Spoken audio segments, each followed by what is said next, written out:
الذين آمنوا وعملوا الصالحات وتواصوا بالحق وتواصوا بالصبر. الله أكبر. سبحان ربي العظيم وبحمده سبحان الله. رب صل على محمد وآل محمد. سمع الله لمن حمده. الحمد لله رب العالمين. الله أكبر. سبحان ربي الأعلى وبحمده سبحان الله. اللهم صل على محمد وآل محمد. الله أكبر. أستغفر الله ربي وأتوب إليه. الله أكبر.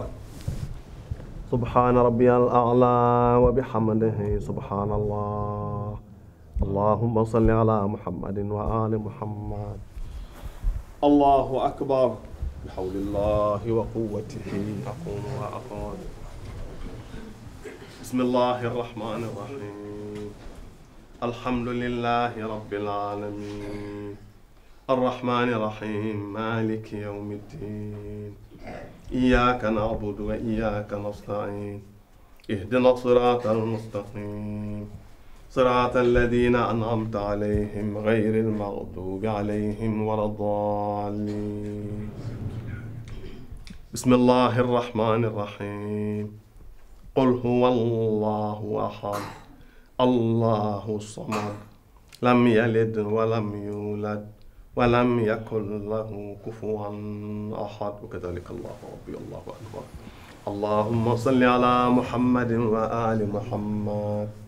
ربنا آتنا في الدنيا حسنة وفي الآخرة حسنة وقنا عذاب النار.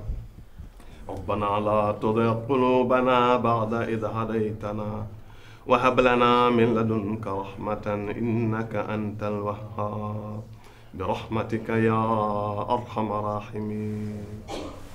الله أكبر. سبحان ربي العظيم وبحمده سبحان الله. رب صل على محمد وآل محمد. سمع الله لمن حمده. الحمد لله رب العالمين. الله أكبر. سبحان ربي الأعلى وبحمده سبحان الله. اللهم صل على محمد وآل محمد. الله أكبر. أستغفر الله ربي وأتوب إليه. الله أكبر. سبحان ربي الأعلى وبحمده سبحان الله. اللهم صل على محمد وآل محمد. اللهم يا لطيف ارحم عبدك الضعيف برحمتك يا أرحم الراحمين. الله أكبر.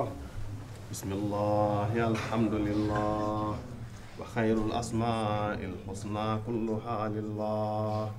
أشهد أن لا إله إلا الله وحده لا شريك له وأشهد أن محمدا عبده ورسوله. اللهم صل على محمد وآل محمد.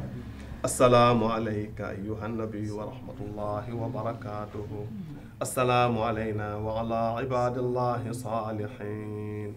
السلام عليكم ورحمة الله وبركاته. الله أكبر. الله أكبر. الله أكبر. إن الله وملائكته يصلون على النبي.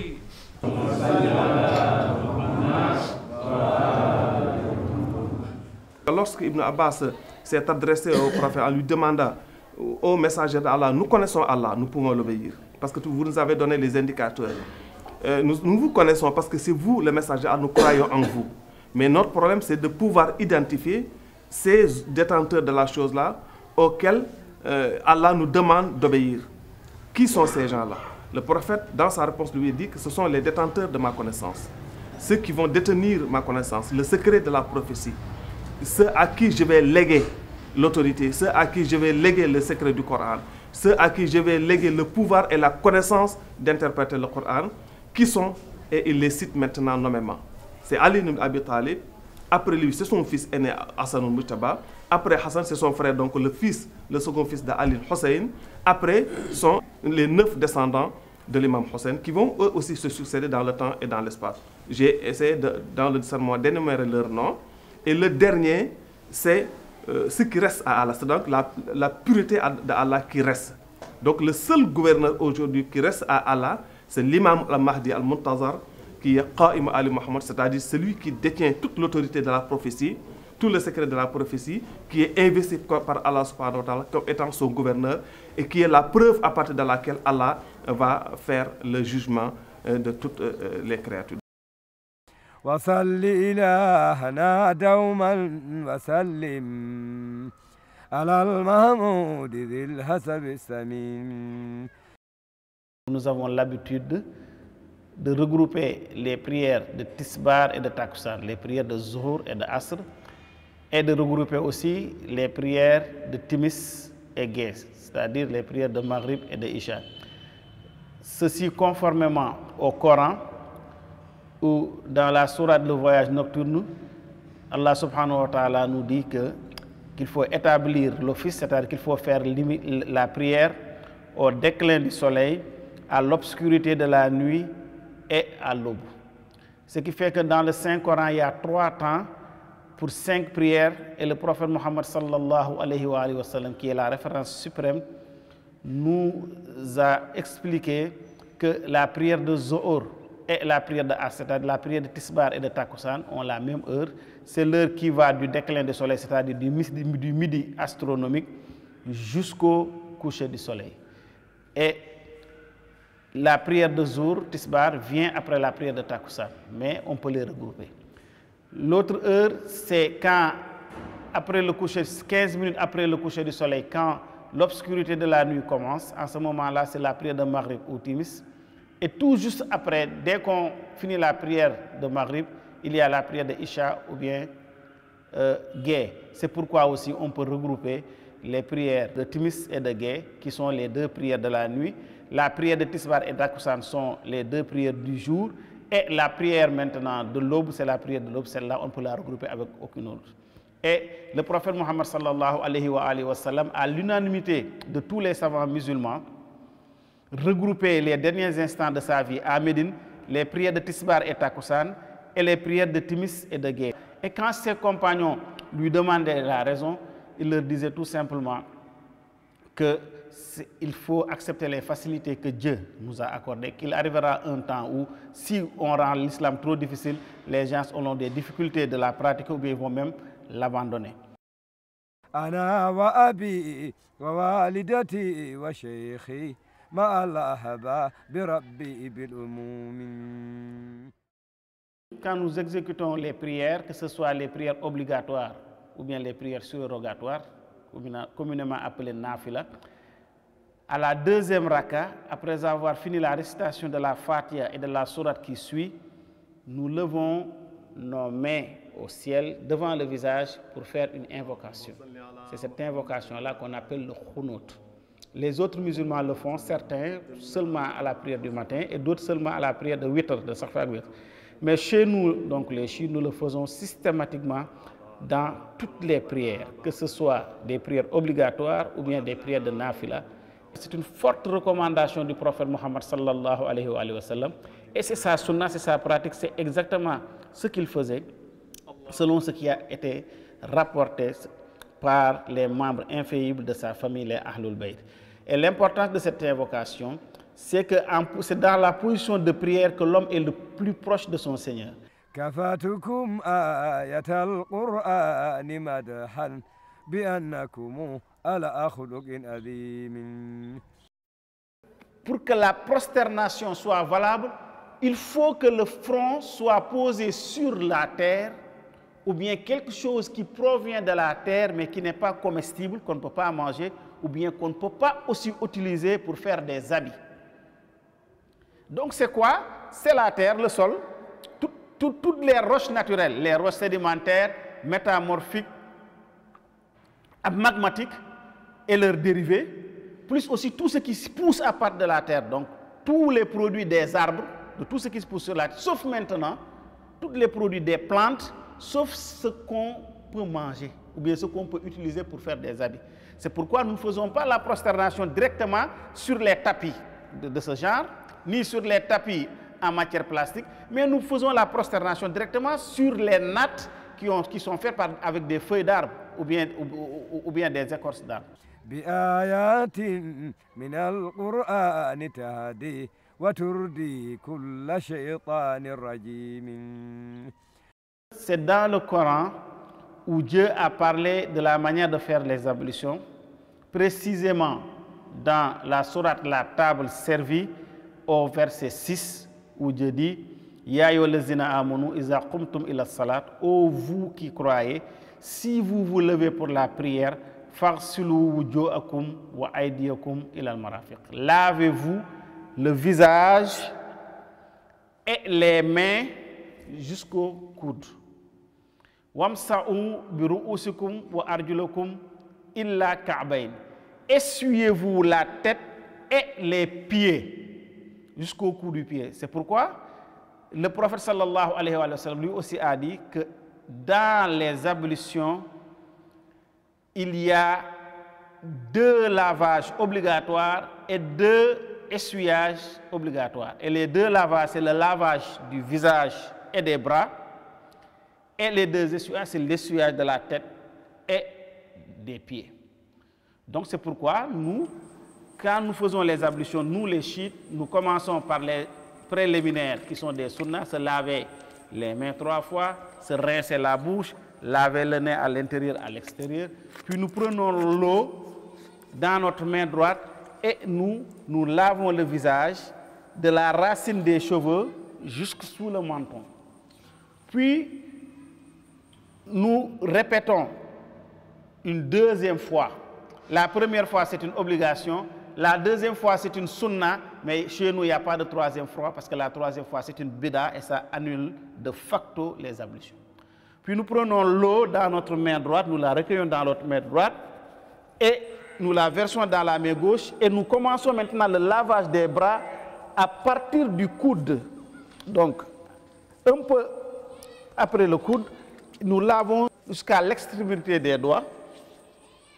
Nous reprenons l'eau aussi, nous faisons la même chose à la hauteur du coude jusqu'à l'extrémité des doigts, 2 fois ici aussi. Et à partir de cet instant-là, nous ne recueillons plus d'eau. C'est l'eau humide que nous utilisons pour essuyer la tête. Du milieu de la tête, nous essuyons jusqu'à la racine des cheveux au niveau du front. Puis, avec cette même main mouillée, la main droite, nous essuyons le pied droit à partir de l'extrémité des orteils jusqu'au cou du pied. Et nous reprenons la même chose avec la main gauche, de l'extrémité des orteils jusqu'au cou du pied gauche. Et à ce moment-là, l'ablution est terminée. Le prophète sallallahu alayhi wa sallam, selon les injonctions de Dieu, nous a dit que quand quelqu'un est malade et que l'eau peut lui porter préjudice, ou bien il ne trouve pas d'eau, pour se purifier, il peut faire l'ablution sèche qu'on appelle communément le tayammum ou bien le tim chez les Wolofs. Logiquement, la façon de faire des chiites, d'autres façons de faire, est plus conforme au Coran, à la sunna et à la raison. Parce que, tout simplement, ce sont les parties qu'on doit obligatoirement laver pendant l'ablution, qu'on essuie pendant le tayammum, et les parties maintenant qu'on devait essuyer, on laisse tomber. Ce qui fait que donc, dans les ablutions, les parties obligatoires à laver chez nous sont le visage et les bras jusqu'aux mains. Donc voilà. Mais cela n'empêche pas que chez nous aussi, on ne fait pas les ablutions sur une peau sale ou bien une peau où il y a des impuretés. Si la peau est sale, si les pieds sont sales ou bien le visage ou bien les mains, avant de faire l'ablution, nous les lavons. Il faut d'abord systématiquement les laver et les sécher avant de faire l'ablution là-dessus. اللهم صل على محمد وآل محمد.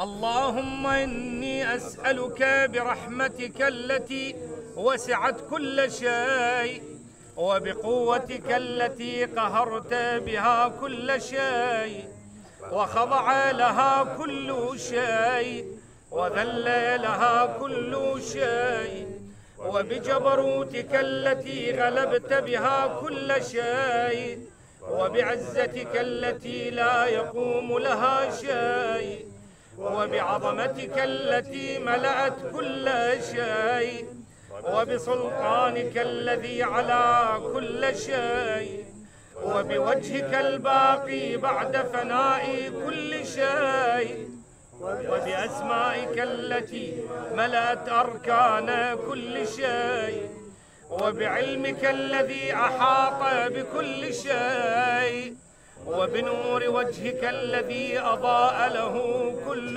شيء. Cette prière qui est connue sous le nom de Dua Kumail, c'est-à-dire la prière de Kumail, c'est une prière que l'imam Ali a hérité de notre prophète Mohammed sallallahu alayhi wa sallam. Il a eu à donner ça, à confier ça à un de ses disciples qui lui était très fidèle, Kumail ibn Ziyad. Imam Ali alayhi salam lui a donné cette prière en lui disant: Kumail, si tu peux, récite cette prière chaque jour. Et si tu ne peux pas la réciter, la lire chaque jour, il faut la lire chaque semaine. Et si tu ne peux pas, il faut le faire chaque mois. Sinon, il faut la faire chaque année. Ou alors dans chaque Eid, c'est-à-dire les jours de fête. Si tu ne peux pas et tu ne peux pas la faire réellement, il faut la faire une fois dans ta vie. Nous avons une autre injonction, une forte recommandation de notre guide spirituel, Maulana Sherif Mohammed Ali Haïdar, qui nous a confié encore cette prière et nous demande de faire ça chaque jeudi. Partout où nous nous trouvons sur terre, il faut le faire. Chaque jeudi, après la prière du crépuscule, du Maghrib, et après aussitôt la prière d'Isha, donc les deux prières de la nuit, on procède à la récitation de cette prière, de ce Dua Kumail. C'est une sorte de plaidoyer ou de plaidoirie de l'imam Ali, comme si c'était Imam Ali qui portait sa robe d'avocat et qui plaidait pour la communauté musulmane, c'est-à-dire pour ses fidèles partisans, pour les chiites, ceux qui acceptent son autorité, ceux qui acceptent sa wilaya, ceux qui acceptent la recommandation du prophète par rapport à l'imam Ali alayhi salam qui est son successeur. Les chiites, c'est une prière qui est utile pour tout, très bon pour les péchés, pour la protection, pour l'ouverture. C'est une prière qui rapproche l'adorateur, le serviteur à Allah subhanahu wa ta'ala.